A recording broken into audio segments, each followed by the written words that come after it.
Anda kembali bersama kami di Sapa Indonesia Malam. Saudara, pemerintah segera memberikan insentif pembelian kendaraan listrik pada 20 Maret mendatang dengan total anggaran sebesar 1,75 triliun rupiah.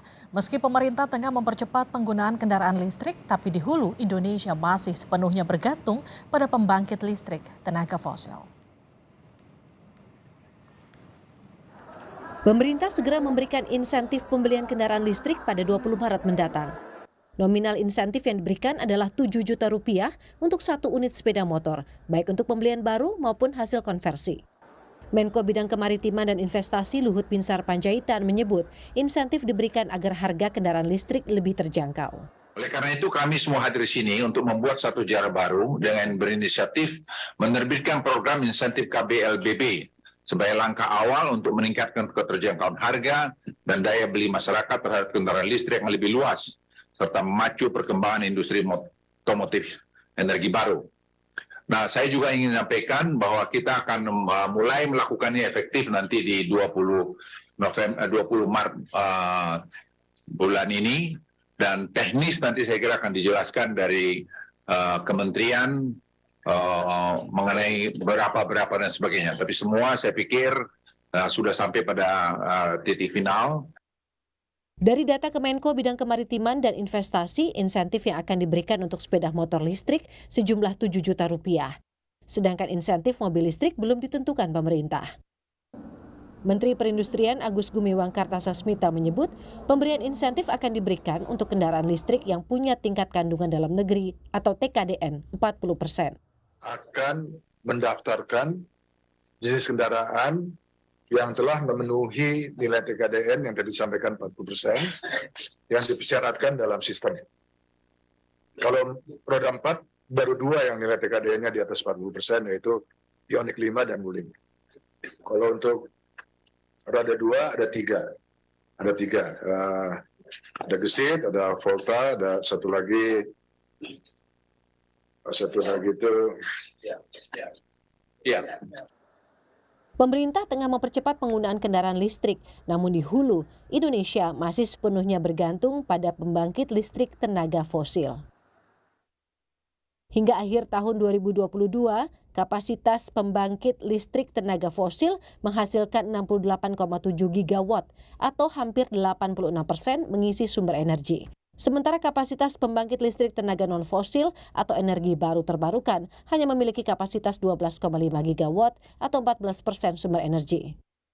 Hingga November 2022, jumlah kendaraan listrik di Indonesia mencapai 33.800 kendaraan. Sementara target subsidi untuk motor listrik yakni 200.000 dan 50.000 untuk motor konversi.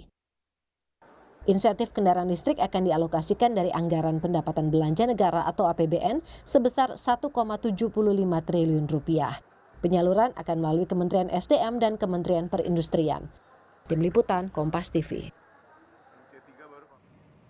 Akankah subsidi kendaraan listrik yang diberikan pemerintah akan memberikan efek positif? Kita akan bahas bersama dengan M. Faisal, Direktur Eksekutif KORE, Center of Reform on Economics. Selamat malam Pak Faisal. Selamat malam Mbak Liviana. Pemerintah sudah mengucurkan anggaran yang cukup besar, lebih dari 1 triliun rupiah untuk proyek kendaraan listrik, yang jadi pertanyaannya memang kita siap? Ya, gini, sebelum kita melihat siap atau tidak, memang saya mencatat paling tidak 3 ya manfaat yang menjadi poin besar kenapa ini dilakukan. Pertama, masalah emisi ya. Emisi, untuk menekan emisi karbon ini penyumbang terbesar kan di Indonesia selama ini adalah energi, terutama sejak tahun 2020. Nah, dari energi, transportasi itu menyumbang nomor 2 setelah industri manufaktur. Nah, jadi memang besar. Sumbangannya 20% terhadap total emisi energi. Yang kedua, untuk impor migas supaya ditekan. Karena selama ini kita banyak bergantung pada migas, padahal kita produksinya makin turun, konsumsinya makin naik. Ya.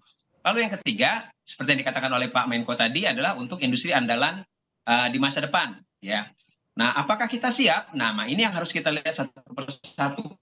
Ya, pertama, catatan penting ya tadi dari tiga poin tadi adalah dari sisi emisi. Ya, dari sisi emisi memang transportasi salah satu yang paling besar. Nah, tapi apakah kendaraan listrik ini merupakan satu langkah yang paling signifikan? Ya, nah, menurut hemat saya sebetulnya untuk menekan emisi karbon yang paling penting adalah bagaimana mengalihkan dari kendaraan pribadi ke public transportation. Nah, itu yang paling efektif menurut saya. Nah, jadi itu catatan pertama.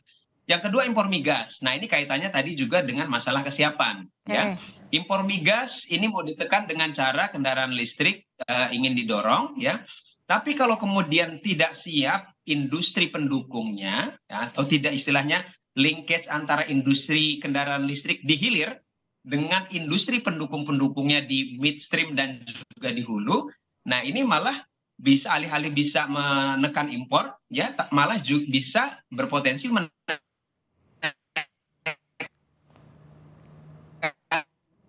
menaikkan baterainya tidak disupport dari dalam negeri belum siap, kemudian komponen-komponen dan sebagainya. Nah ini akhirnya malah bisa mendorong impor komponen tersebut. Artinya non migasnya bisa naik impornya, gitu.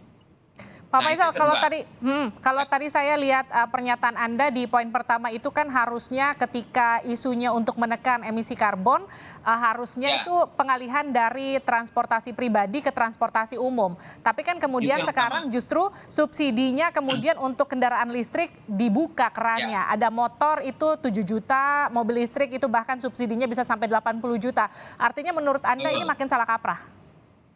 Ya, bukan hanya itu sebetulnya. Bahkan kalau kita melihat ke belakang, beberapa 2 tahun terakhir sejak adanya pandemi kan ada juga subsidi atau insentif yang diberikan untuk pemberian kendaraan bermotor dalam kategori PPNBM, ya. Jadi potongan PPNBM untuk pembelian kendaraan bermotor walaupun yang itu adalah bahan bakar konvensional berbahan bakar bensin. Nah, ini kan yang menjadi pertanyaan adalah kalau diberikan insentif berarti kan makin banyak orang membeli kendaraan bermotor berbahan baku konvensional, kan? Nah, itu malah juga kontradiktif terhadap upaya pengalihan dari kendaraan pribadi kepada kendaraan umum, ya. Apalagi sekarang ada lagi untuk kendaraan listrik. Nah, kemarin sudah mendorong kendaraan pribadi yang berbakar bahan bakar bensin, sekarang kendaraan pribadi lagi walaupun dengan listrik. Nah, ini masalah sinergi kebijakannya seperti apa itu untuk menekan emisi karbon, itu dia. Oke, artinya sebetulnya kalau kita bicara kembali lagi kenapa industri kendaraan listrik ini dianggap penting untuk dikembangkan, karena memang selain pabrik baterainya itu ada di Indonesia, kira-kira menurut Anda apalagi kemudian, kenapa ini kemudian jadi isu yang penting buat pemerintah sampai kemudian harus mengucurkan anggaran dan subsidi sebesar itu?